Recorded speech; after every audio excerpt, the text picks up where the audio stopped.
Hi everybody, I'm Dominic from XBDIY.com. In this video I'm going to show you how to replace a typical deck board. Now if you look at this one,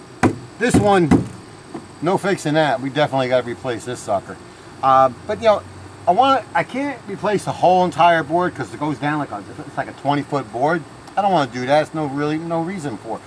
I don't want to just take out the bad piece because then it'll look pretty stupid. I want to bring it back maybe like 4 feet back to over here.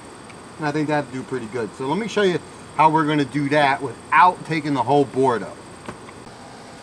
Alright, here we have our board, and if you look in between this crack here, you can see our floor joist.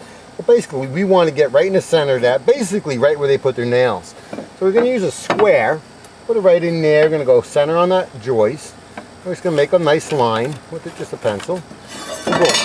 Here's our line. So what we want to do is definitely pull these nails out, and of course all the other nails.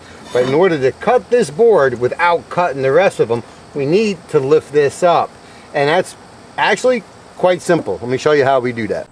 Alright, now in this deck, we can get underneath this whole deck, which is actually pretty simple. So I'm going to show you 2 different ways we're going to do it. So see, you know, we can get underneath. We're going to find our board that we want to pull out. And we're just going to start banging. Don't bang it in the center, bang it closest to the joist, and that's where the nails are. So you're just going to start banging it, get it up, and then just keep banging it around, get some lift out of that. You're not going to pull the whole entire board right out, but you'll see when we go back up on top. And now say your deck, you couldn't get underneath of it, or it's so shallow you wouldn't want to get underneath, something's going to be down there to eat you up, which, you know, you can do that too. Let me just go up on top and show you how to do that. Alright, here's a tool called the cat's paw. What it does is actually you're able to see, like, well, first of all, see how the nail is recessed in the wood? So obviously you couldn't just get the hammer and pull it up. You want to get it there. Unfortunately it does damage the wood, but that's okay because we're pulling it out. Put it just like that in the nail, bang it in, and what you're trying to do is get a good grip of that nail, such as we did. Look at it now, it's pretty rusted and even broke a little bit. So that's one way to do it. Okay. Alright, you can see we got some of our board up. This right here is where we determine that we want to cut it at.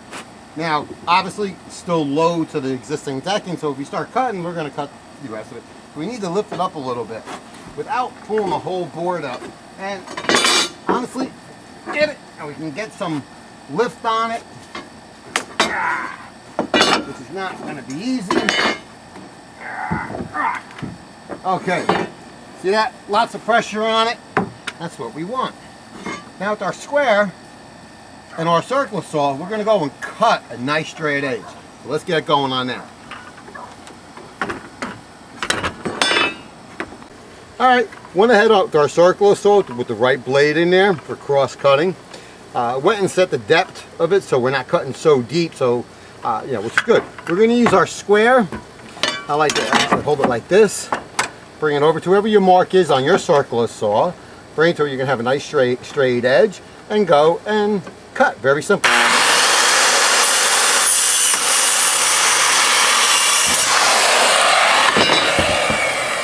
Voila. Let's get the old board out, and we can take our bars out, and we can bang this one back down to where it got lifted. And we can go and start installing our new one. Now we get our measurement of what our new board is going to be, which we have 63 inches and 3/4. So let's go cut that new board.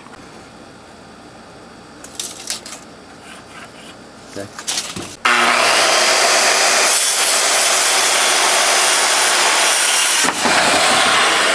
Alright, we got our old board removed. We cleaned up all our old nails or screws that were going to be in the way.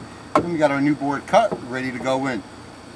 Over here in California, it's really hot, it's been dry, so of course the wood is going to shrink. So it's real important that the wood that you just went to the store and bought is that it's also dry. If it's wet, and you can pretty much tell if it's wet because it'd be cooler than the rest of the wood just by touch. Let it sit out in the sun, both sides, let it dry, which will make it shrink. Okay, real important that both wood is pretty much acclimated to the same humidity. Otherwise, you have a problem. So you see, we put this board in there, put it in, and it's nice and tight. Actually, maybe about 30 seconds of a gap in there. We already know where our floor joists are for the adjoining boards, so we can go and start screwing them in or nailing them. I always recommend screws on deck boards, of course. So we start screwing these in and get done with this thing. Good. Okay, well, we replaced our nasty looking stub your toes son of a bitch board out. The new board is in. It's all good. It's all screwed down.